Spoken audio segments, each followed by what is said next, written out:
Welcome to The Art of Adventure. This is episode 292 with Chase Boehringer.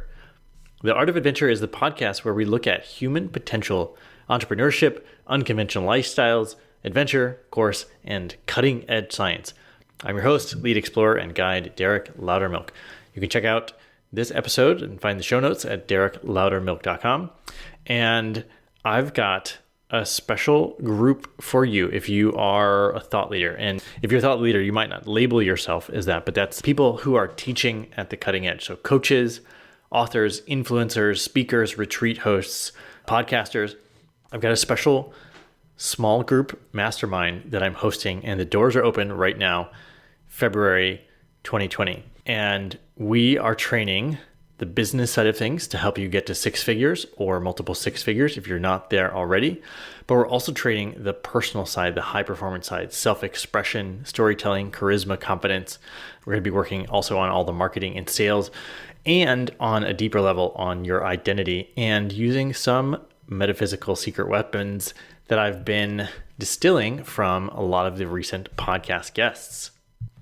So you can apply to have a conversation with me over at derekloudermilk.com/coaching. It's on the coaching page, and you can check out the details of the program. And yeah, we're looking forward to meeting some of you listeners who I haven't connected with yet. If this speaks to you, then please do head over and apply. We've got a few spots left.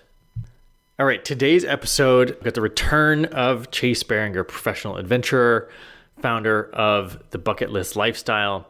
And this episode is really cool. This is the full story of his recent world record setting highest altitude stock motorcycle expedition. So he's going to take us through the entire process of what it took him to set this world record. And so from the beginning, when he was keeping it a secret and not telling anyone, to the final push to get all the right sponsors and funding to make it happen, to the actual time on the mountain, actually before the time on the mountain, all the crazy stuff that's happening, the civil unrest in the country where he was doing it, trying to get the right permits, so many crazy things, working with the bike, the conditions, which, huge wind chill, freezing cold conditions. And Chase himself said this was one of the most resourceful times. He said this was a masterclass in resourcefulness. So this is, one of the most resourceful people I know. So you're going to get a ton out of this from the expedition side, from, how to ask for help. And this story is just absolutely incredible. So I wanted him to be able to tell the full thing. So here he is, Chase Boehringer, and we can celebrate with him because just days ago, Guinness confirmed his record. In this show, you'll hear him talk about submitting the record to Guinness. That was just confirmed. So know that he did set the record. And now here's the story of how he did it. Chase Boehringer.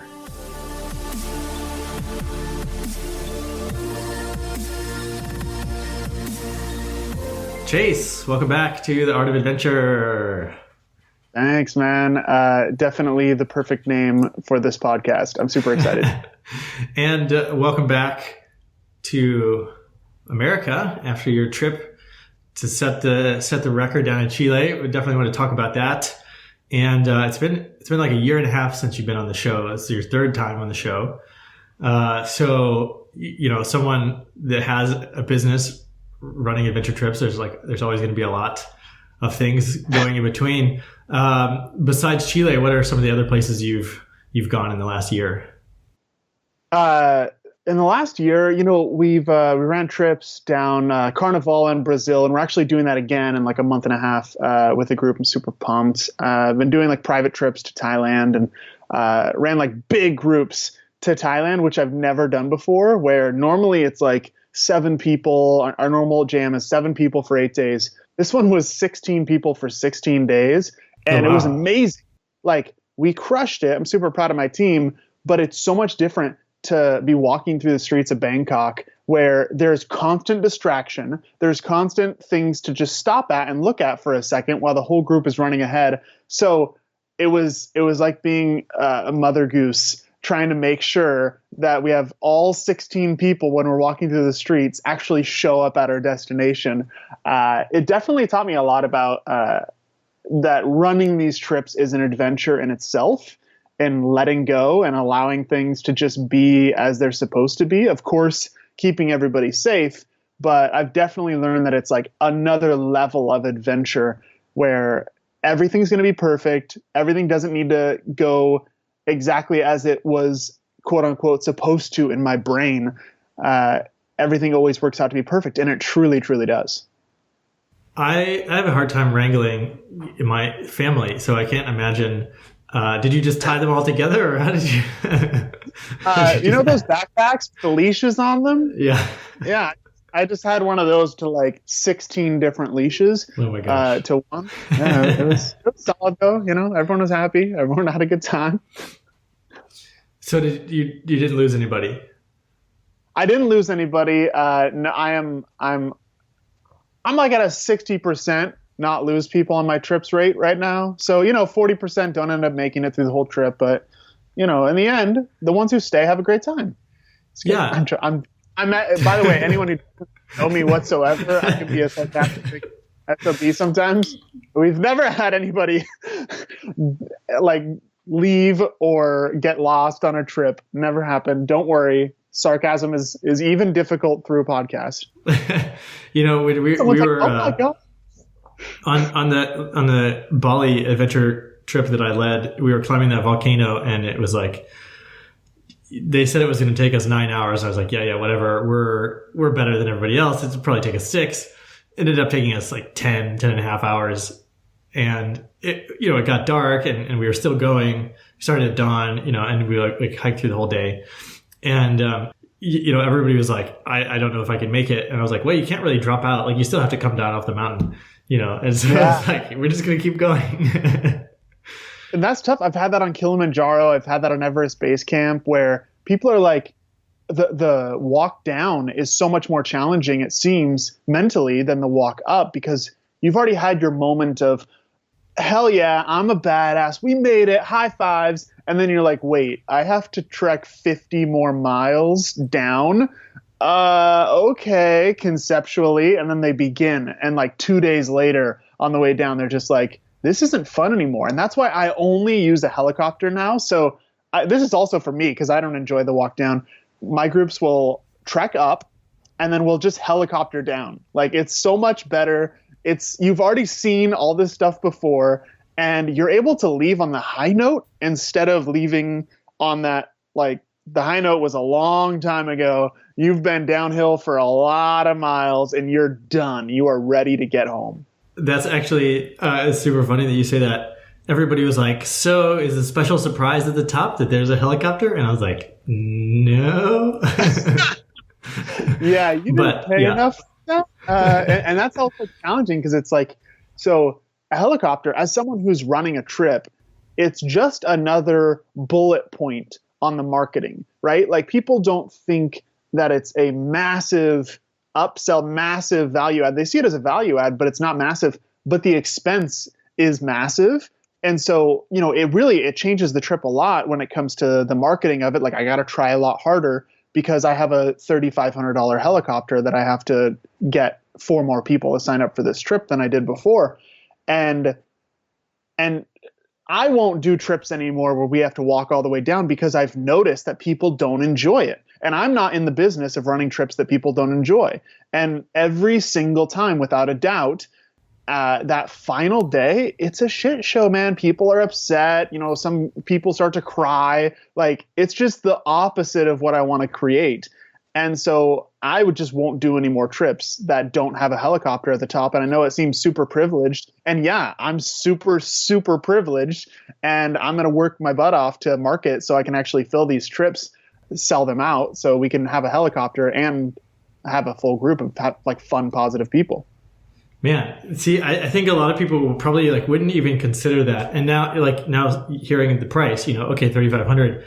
Once you know how expensive it is, then you can just build that into your costs. You could just figure out. Yeah, 10 people, that's $350 a pop.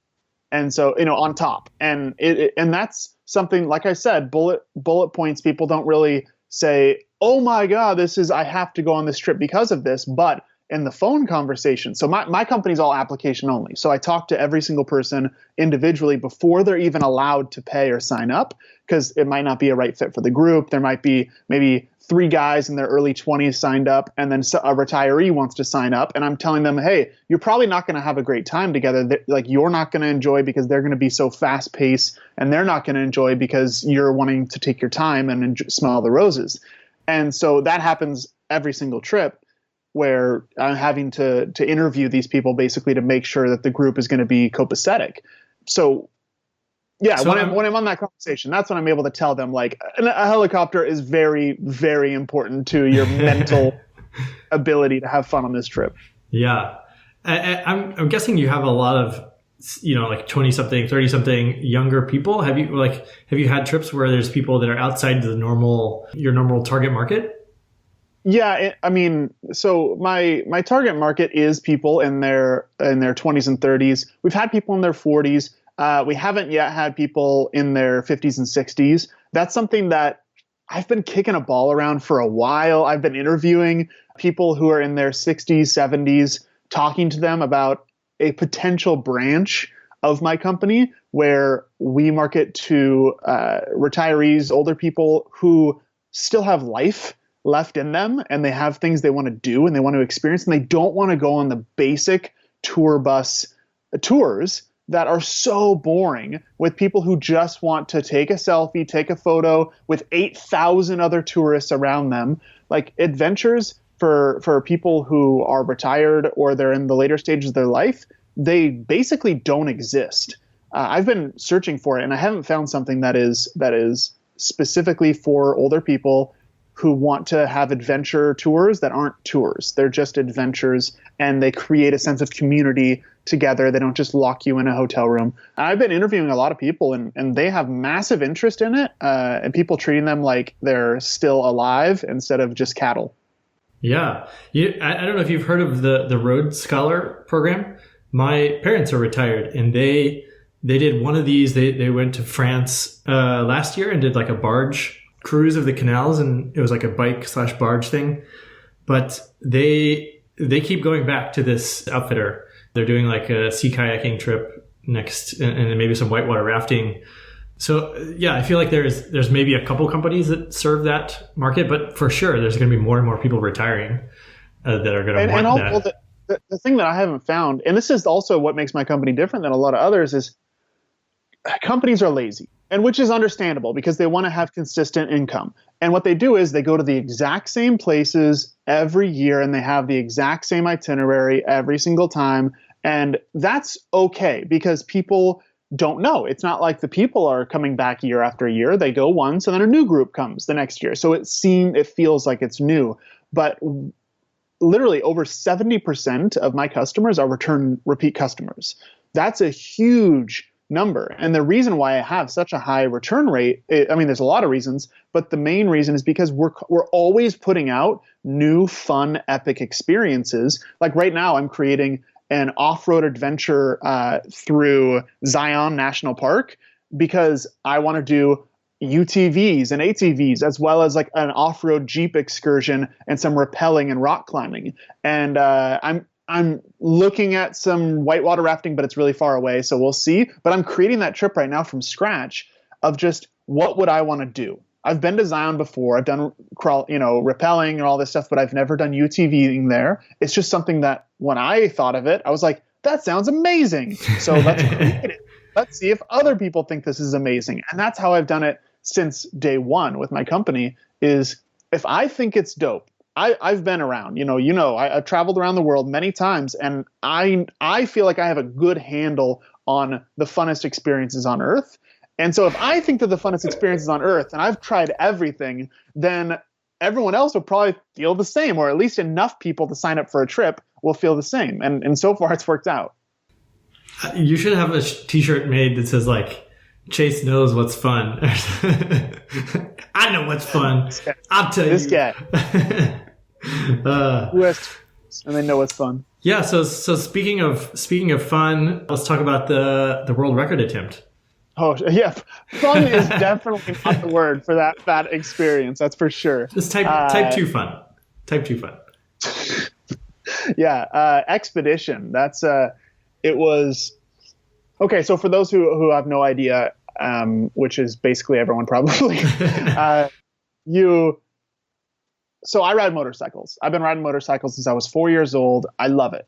I also love to travel. I've been traveling since I was 22, basically nonstop, where travel and motorcycles are like two of my favorite things in the world. So every year I try and challenge myself with something really big. Sometimes I don't tell anybody. Sometimes it's a big deal like this, where I, of course, want to tell people. Sometimes it's an internal adventure like a Vipassana course, and other times it's an external one like this world record.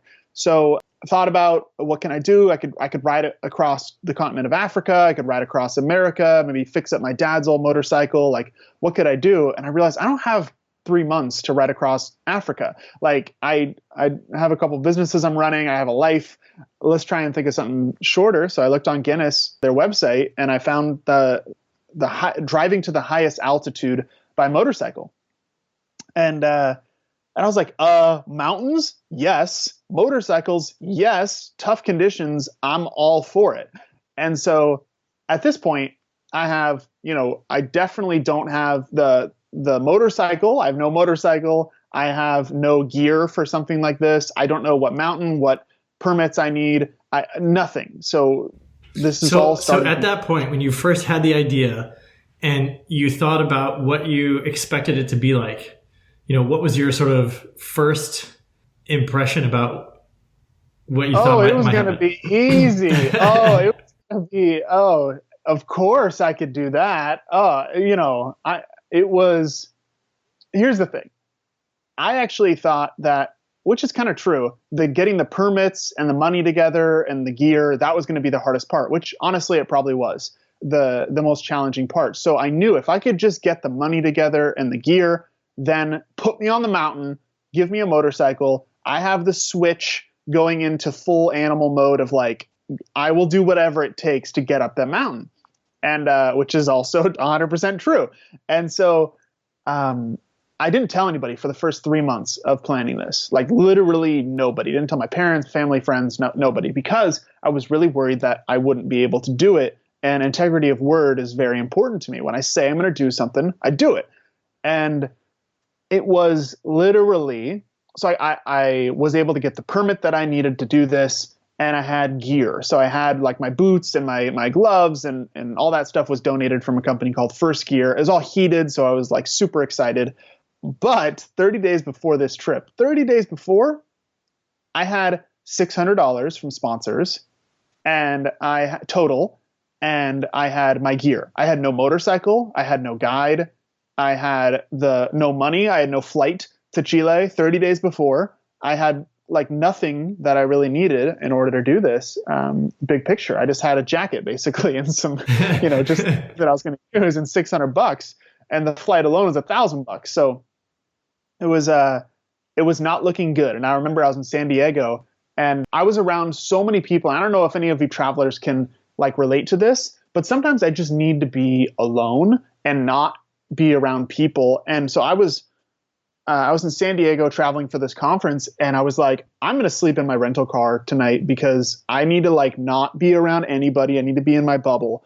And so I was like, all right, I'm going to stay in my car. And I was writing on this piece of paper. I was like, it's 30 days out.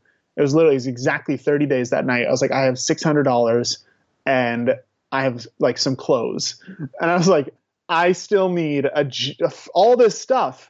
How is this going to work out? I have no idea. But there was like a deep knowing, a really deep knowing that like this was going to work out. And I was like, it's time to like no longer dilly dally. I'm going to be directly asking my friends for help and like using that word. And I did. I asked probably at least 50 to 70, like 70 of my friends, hey, I need your help. And my friends really are amazing. And they were like, okay, I know this guy. I know this company. Like, let me connect you.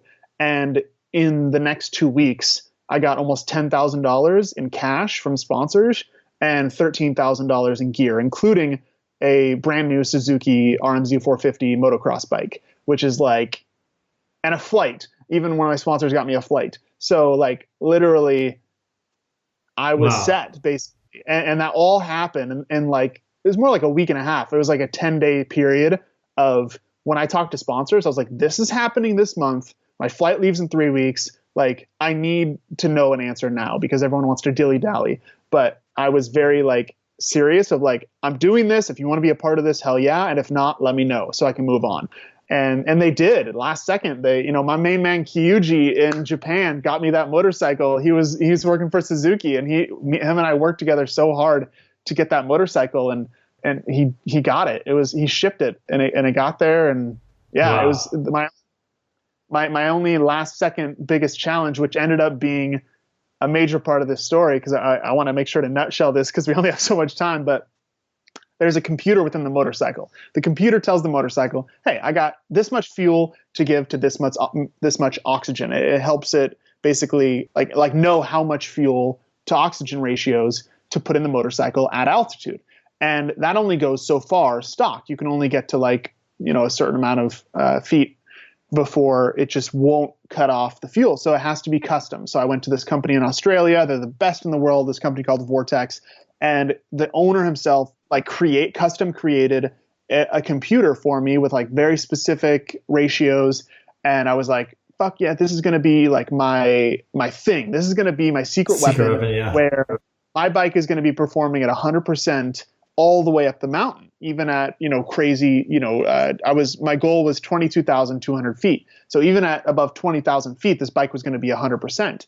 And so then it's only on me. Well, we get to the mountain. So fast forward through. So can I interrupt you right here because I actually want to unpack some of this stuff, because that's really like putting this trip together, in such a short span is pretty remarkable. And it sounds like, so your intention was that you weren't just going to like plop down your own cash and just like buy your way into this trip. Yep. So what was your thinking there? Like why go after sponsors and stuff like that? Sometimes I get a hold of an idea and I just refuse to let it go. And that's what happened in this one, where I just decided that I was not going to use $1 of my own money and that I was going to make this happen. And this trip has been very much like in that ultra masculine, like put my blinders on. This is happening.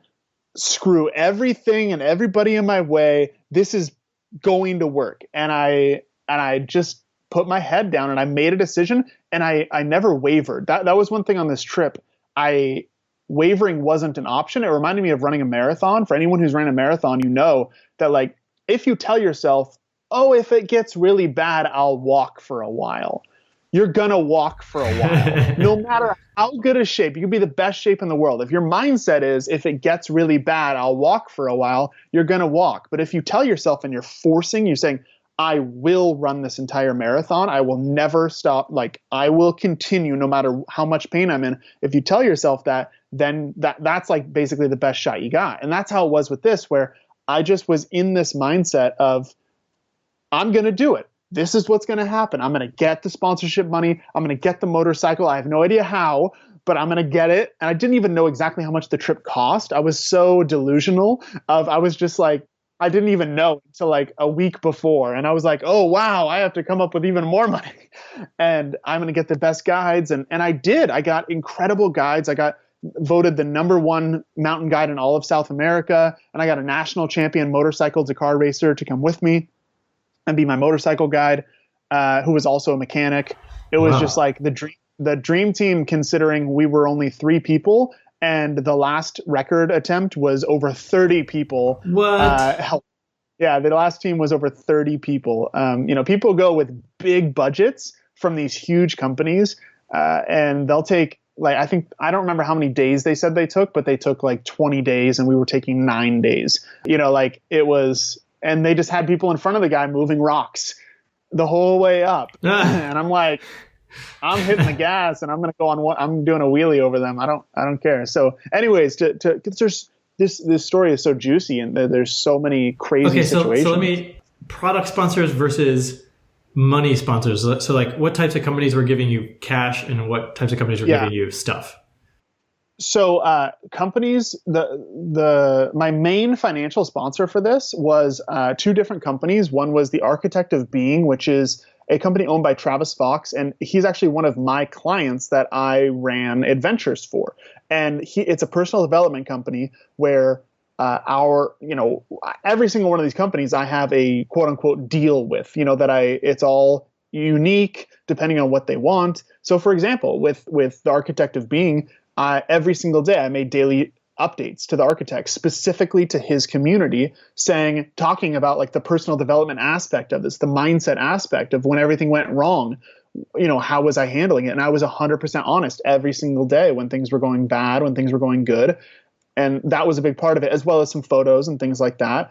But as well as another company called Drop Shippers, which is a medium helps people basically start up their drop shipping companies on Amazon. And so these are all, and that was through a connection through Travis. And it was basically a connection game where if someone said, no, I can't help you, I would always say, do you know someone else who their company values are aligned with adventure and facing adversity and doing great things?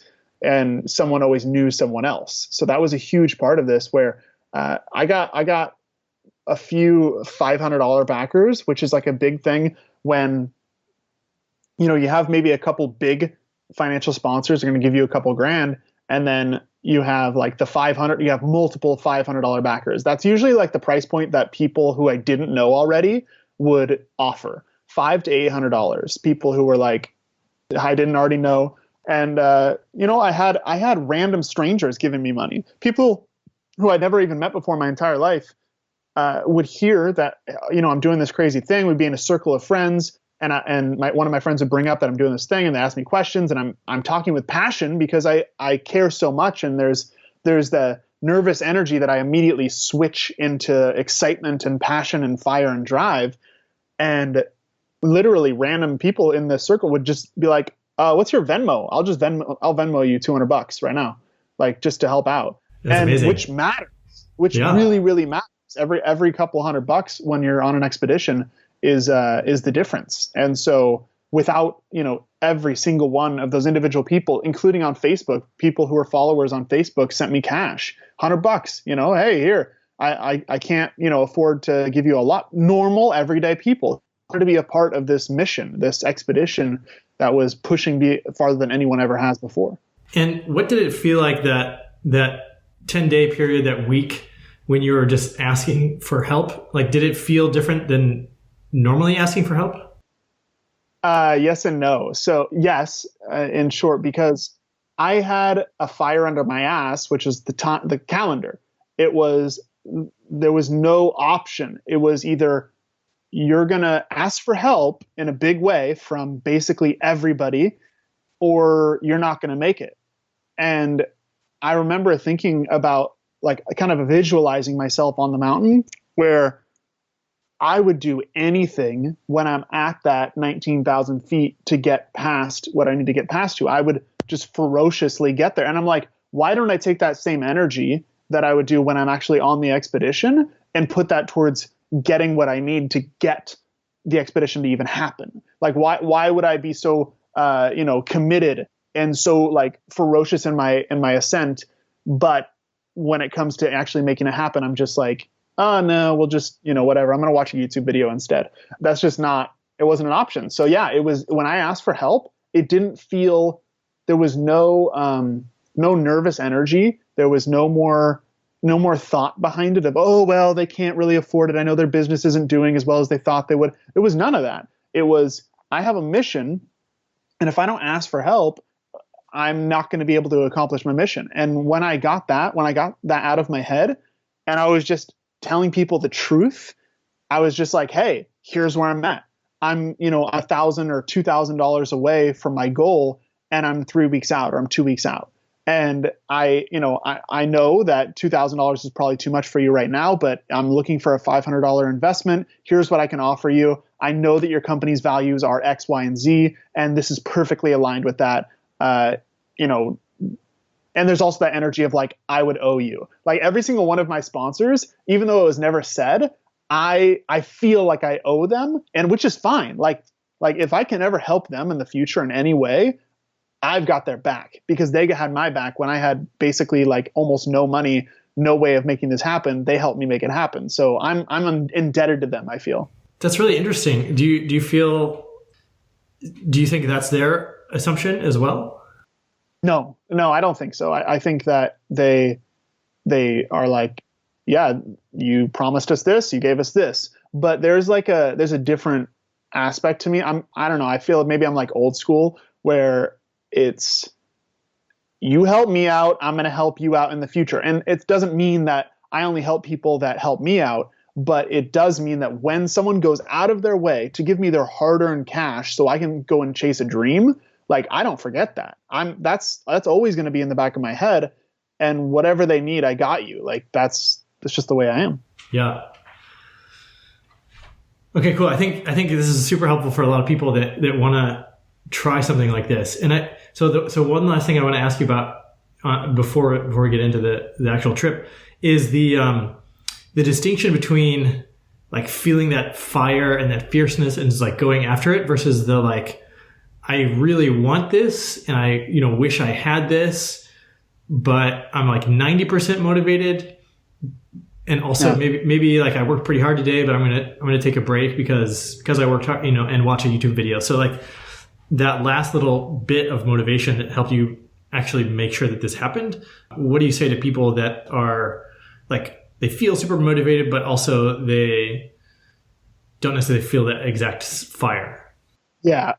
So I would say that you're probably shit out of luck when it comes to actually making your dream happen when you're on the ground. Let's say you had all the money in the world and you want to go on this expedition. You want to go to the South Pole, the North Pole. You want to go drive across Africa in a car shaped like a shoe. I don't give a damn what you want to do. But if it's a big expedition, it's going to be tough. It's going to be more than tough. It's going to be challenging in ways that you can't even imagine right now. And if that idea of that trip, that expedition, that experience that you want to have, that you're asking these companies for money for, doesn't fill you with fire. If it's a 90% yes, go do something else, because you're not, I know it's like a little bit of a dick thing to say, but like these things, these expeditions, and it's not just world records, expeditions in general that are not an adventure. You're not going on vacation. This is something that you really have to care about. It's so similar to starting a business. If you're not 100% excited about what you're doing, you will fail. Like 99% of the time, unless you have daddy's money, you're going to fail at that business because it's so hard.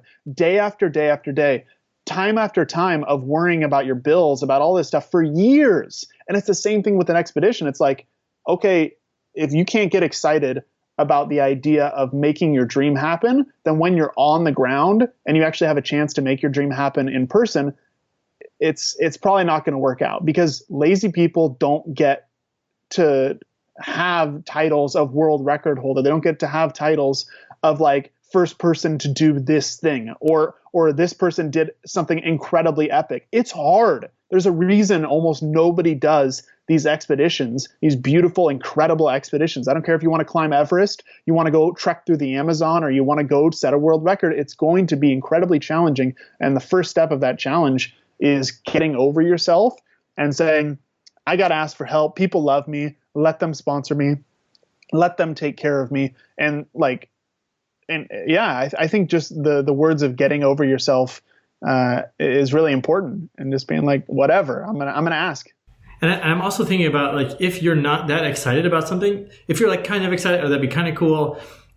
My sense is that it's partly not your dream. Like maybe you're like, ooh, I think maybe people would think I was cool if I had a world record, or maybe it's like somewhat externally motivated rather than that internal motivation. I love that. Because that's 100% true. And I think that as people who write bucket list, also, I tell people, I'm like, don't write your bucket list by the way, my company is the Bucketlist Lifestyle. So like bucket lists are kind of my thing. And when I tell people about writing them, I explain like it's going to be somewhat challenging, because people, like, you'll have ideas pop in your head that aren't even your dream. They just sound cool, and they'd be cool to have other people see you do. And so always asking yourself why, and getting to the deeper question of like, why do I want, okay, climb Mount Everest. Why? Because it'd be cool. Like, why? Because, and it's just like asking yourself why, getting down to the core of it. And it's like, because I want my parents to think that I'm like actually successful at something. And it's like, okay, that's probably not a great reason.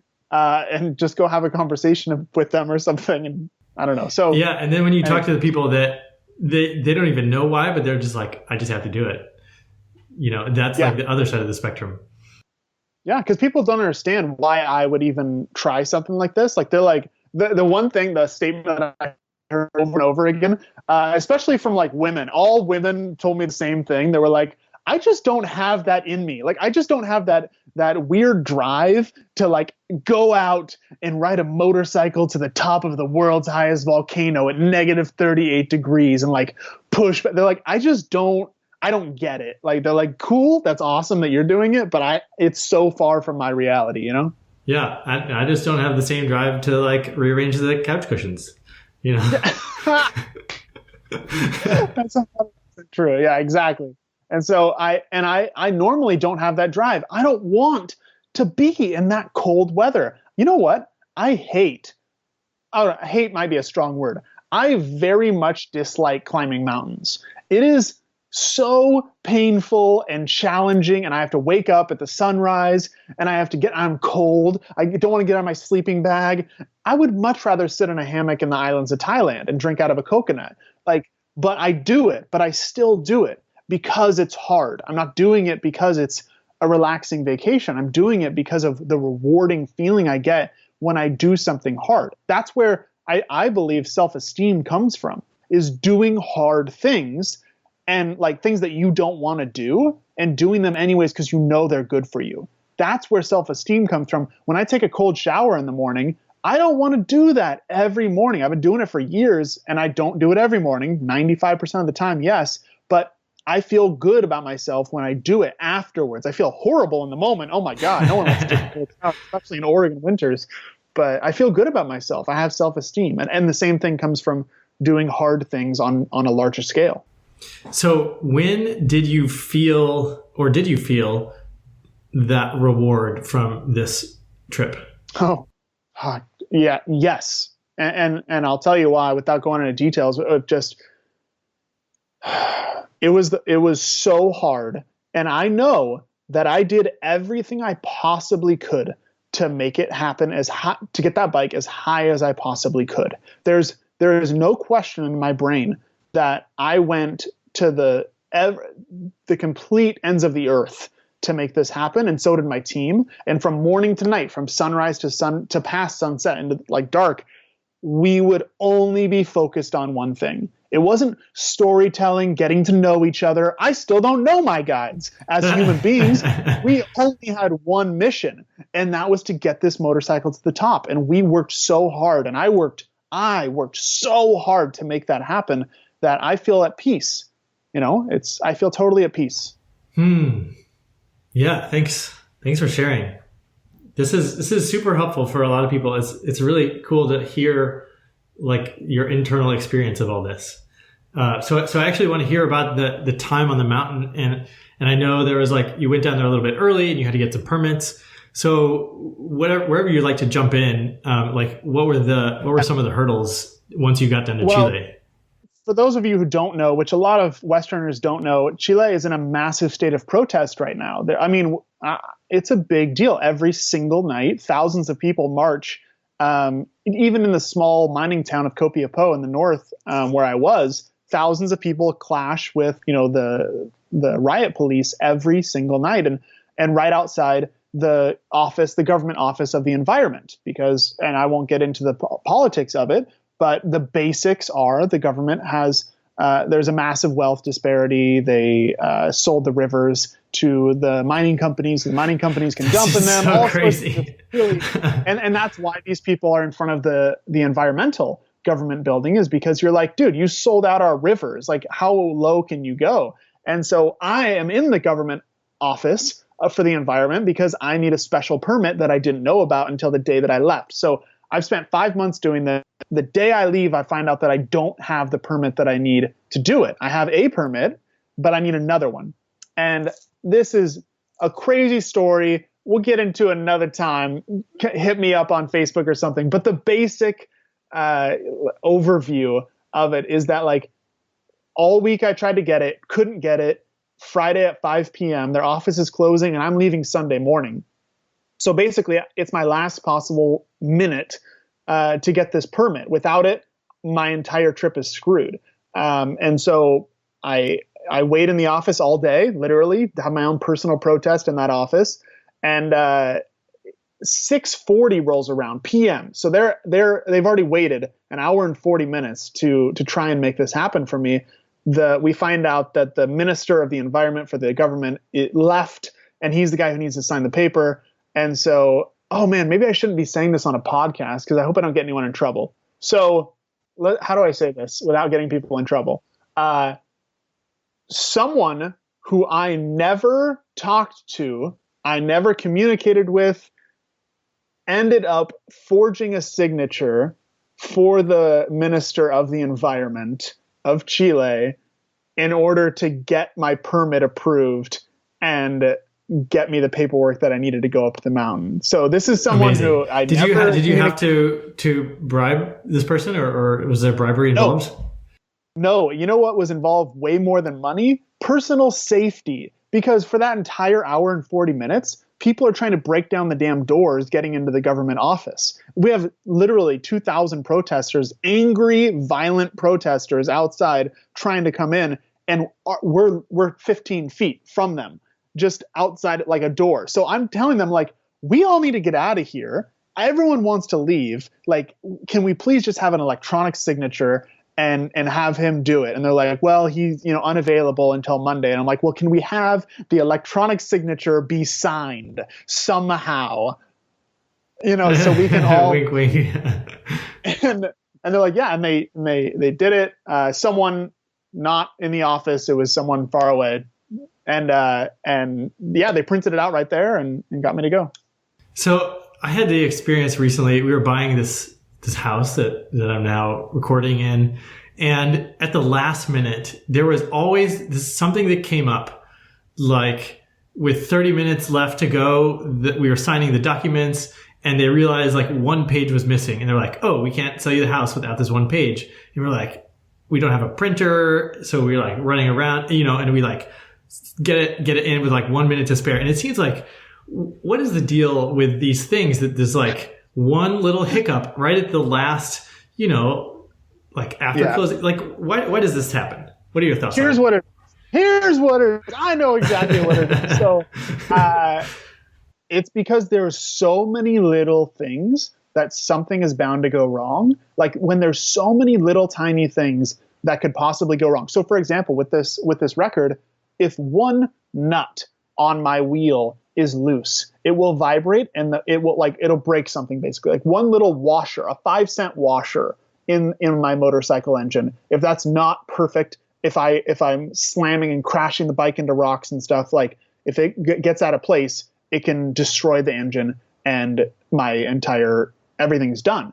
And there's so many little things that have to happen perfectly. So many different steps we had to go through to get approval from the police and approval from, getting all these permits, things like that.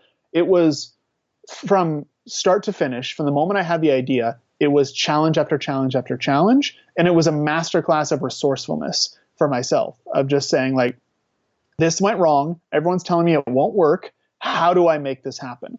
And once we had that permit, we literally had to sneak out the back door into like this private, secure area just to get away from the protesters.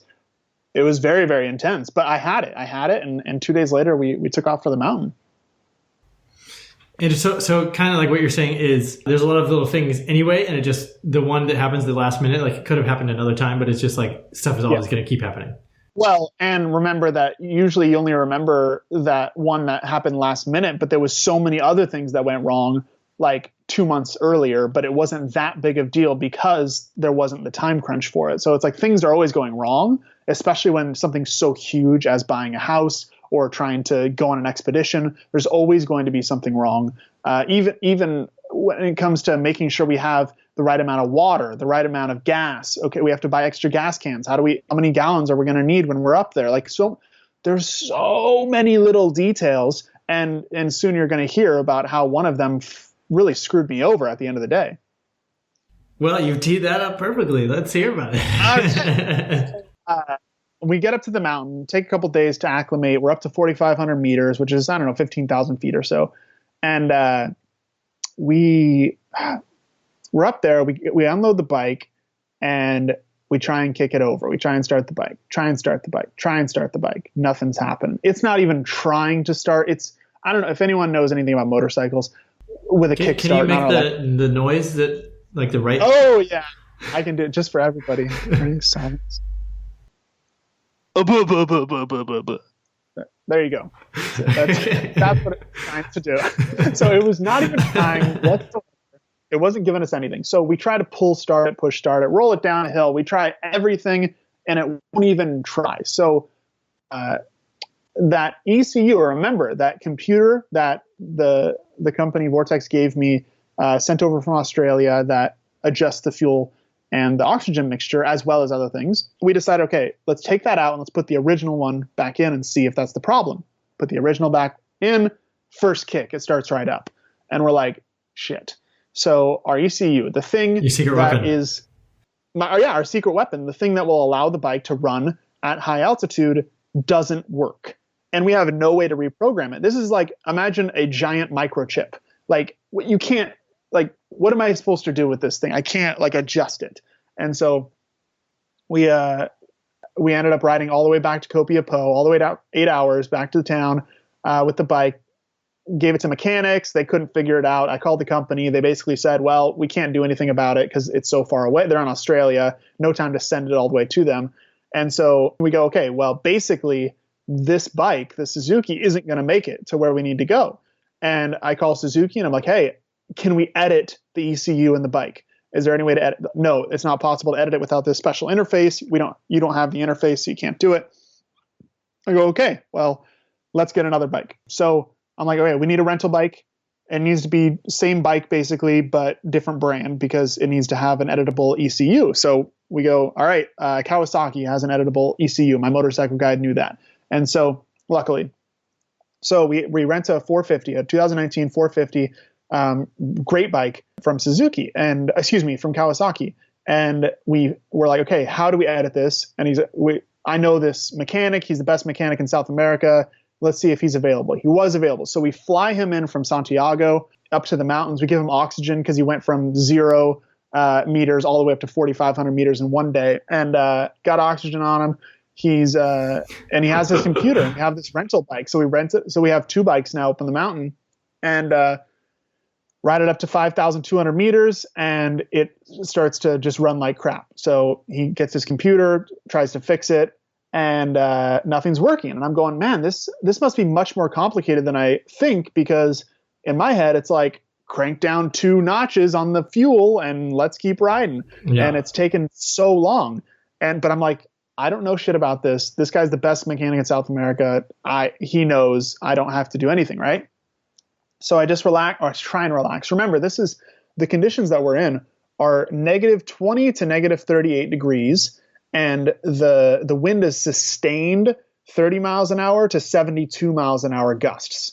So we're talking conditions that are brutal conditions. Because there's one thing to be, but you got that jacket.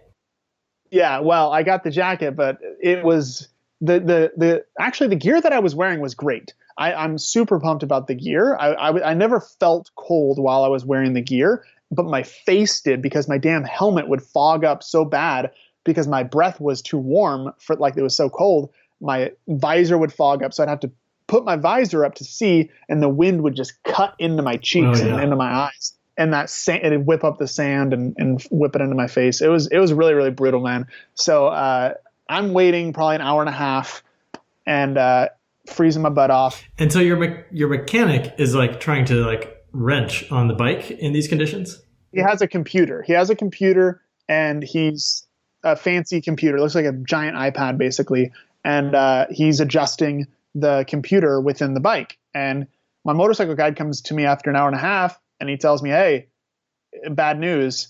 the bike won't allow us to limit the fuel to the amount that we need to get it up, because it basically thinks that we're going to blow the bike up and melt the pistons without enough fuel. And so I'm sit there and I'm just in silence. And he's like, so we need to have a team meeting. I'm like, wait, I need to process. Like, give me a moment. So I go over and I just like sit down for a second. I'm like, and once again, so basically I was just told that the bike won't work going up to the altitude we need, and the Suzuki won't work going up to the altitude we need. And this is like final preparations, like that we're screwed. There's no other options. And so I was just told that I don't have a motorcycle that will go up to the altitude, basically saying you're screwed.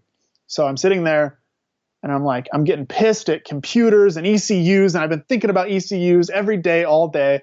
And I'm like, we're going old school. So I was like, do you have a zip tie? And he's like, yeah. I'm like, we're taking a zip tie and we'll try some string and we're going to zip tie the fuel lines.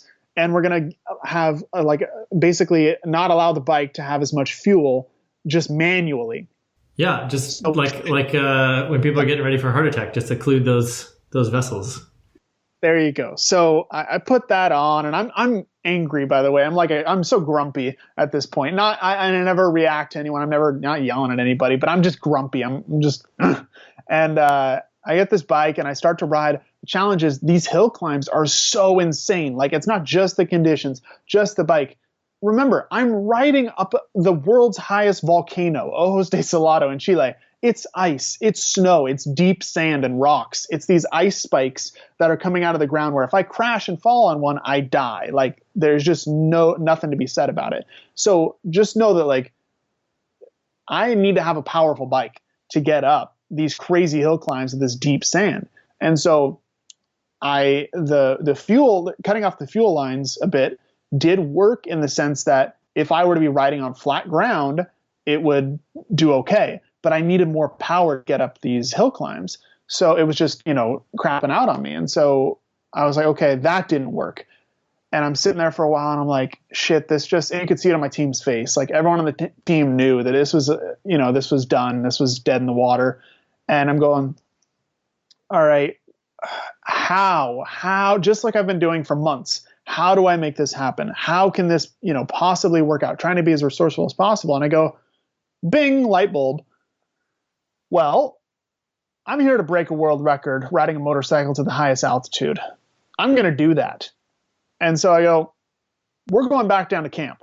We're back down to camp. We're going to take the Suzuki, the original bike. We're going to take everything. We're going to put the original ECU in. We're going to put the original tires on, the original fluids in, everything 100% back to stock. And I'm going to set the record for the highest altitude achieved by stock motorcycle, which is the equivalent of the deepest free dive with and without fins, or like any kind of Mr. Universe competition with steroids and without steroids, that kind of the equivalency. So and I do, and I take that bike. And by the way, because this is an overview, I went up, that was my 4th time going back up the mountain that day, which each time is many hours of very intense riding. So my body was shot by the end of the day.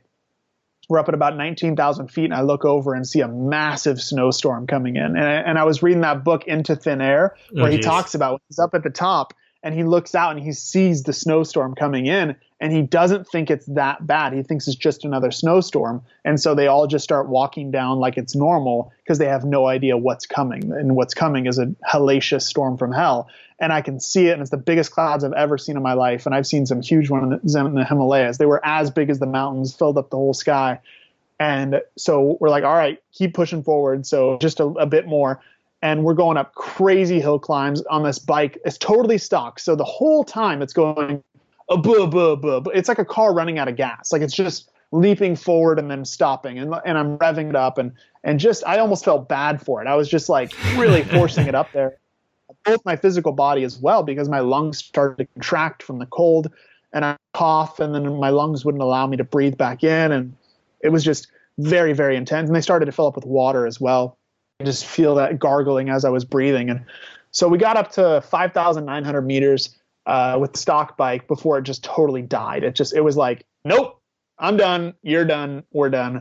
And we took our videos for proof. We got all of our proof we needed, our GPS coordinates. And then we walked up a bit more to 20,000, a little over 20,000 feet, because I wanted to see if there was a false summit. There was this one summit, this crazy hill climb. And I was like, if I could just get over this, if it's flatter, maybe we can make it even farther. But it was just hill climb after hill climb after hill climb. Once we got to that summit, I could see 3 or 4 more. So yeah, we got up to 5,900 meters, which is about 19,300 feet or so. Man, yeah. Congratulations. Yeah, huge props to you for that. Amazing. Yeah, it's very, very intense.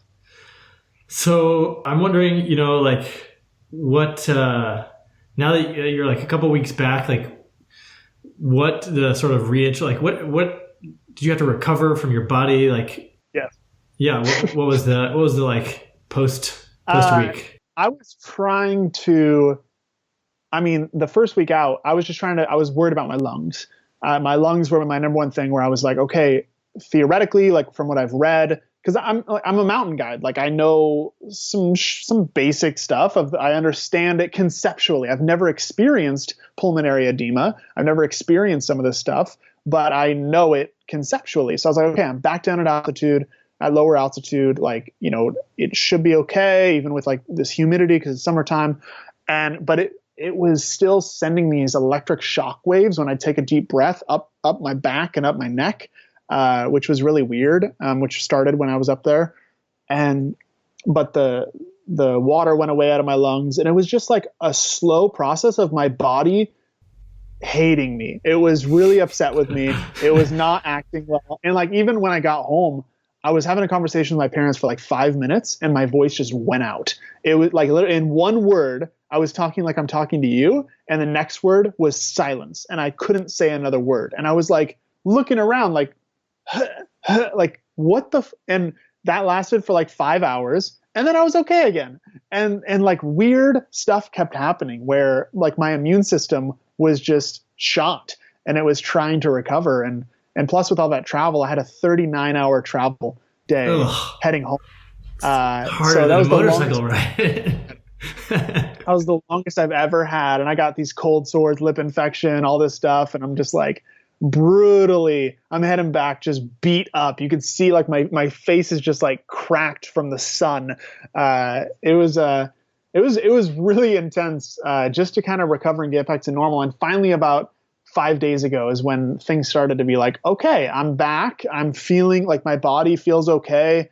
I can speak without having my voice go out. And I feel like, I'm back to normal again, I feel. Man, just hearing you tell the story, what a wild ride. It's so exciting. Man, what a great storyteller. Thank you for that. That's Thank you for asking questions. Yeah, it was awesome. The most intense experience. It was the hardest experience that I've ever chosen to have. As in like things have happened to me in my life that I didn't choose to have that were really, really hard. But this was definitely the hardest thing that I ever was like, I'm going to do this really, really hard thing.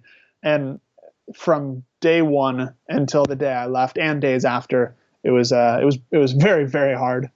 I was talking to Brendan Leonard, the outdoor writer, comedian, and he said, once you do like the hardest thing you've ever done, then you can do it. So you can do something harder. And so unfortunately, you've just set this like really high bar for yourself.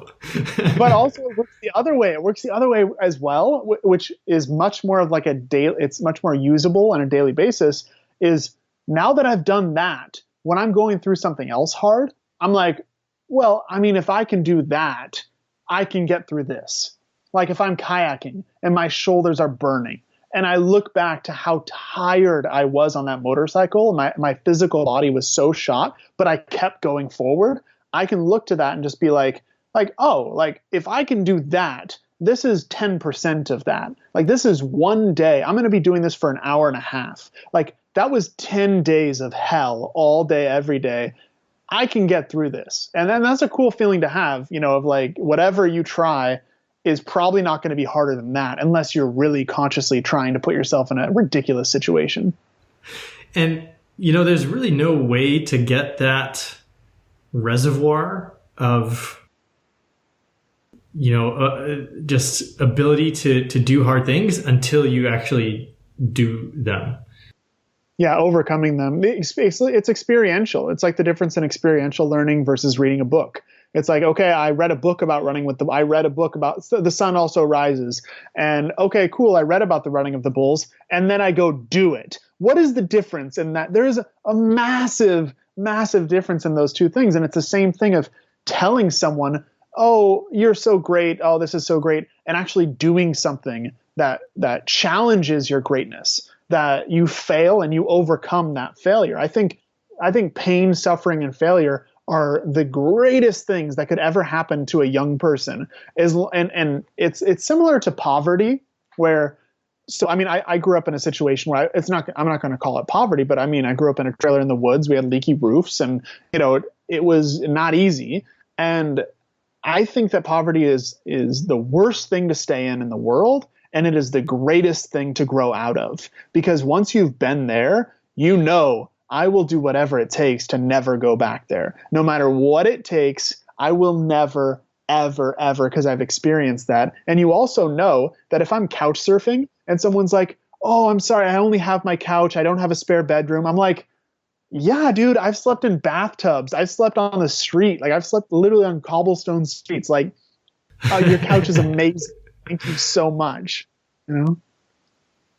Man, what fun. This has been great. Where can people go to, like, do you have photos of the expedition? Like, where can people like see more about this? Yeah. I mean, follow on Instagram and Facebook. So my personal name, Chase Boehringer, you can just copy and paste it from the show notes, and then and just follow me there. And on Instagram, the Bucketlist Lifestyle. So Bucketlist is one word, the Bucketlist Lifestyle.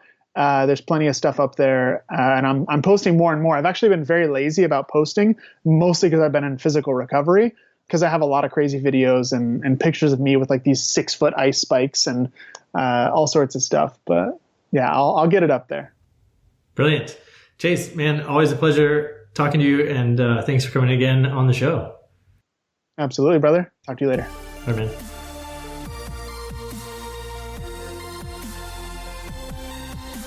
All right, another amazing story from Chase. I love having friends like Chase, people that I can have back on the show.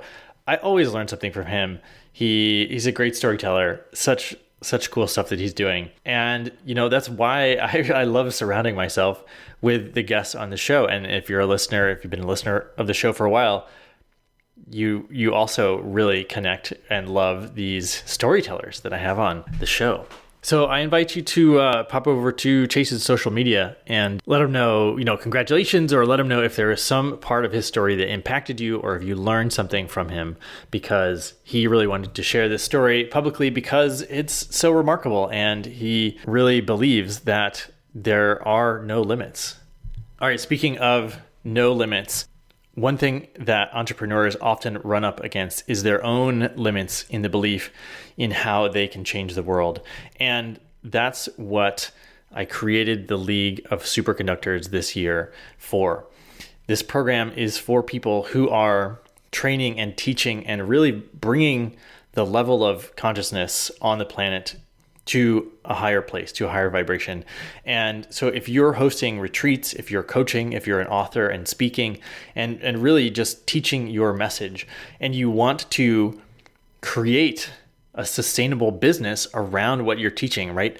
The income, the money fuels the mission. So if you want to learn how to reach more people, if you want to learn how all these pieces of the business puzzle fit together with your own ability to teach and communicate and bring others in to your projects, there's a lot of skills that you'll need to develop. And that's why I created the League of Superconductors. And we're open right now, February 2020. You can go to my website, derekloudermilk.com. You can apply.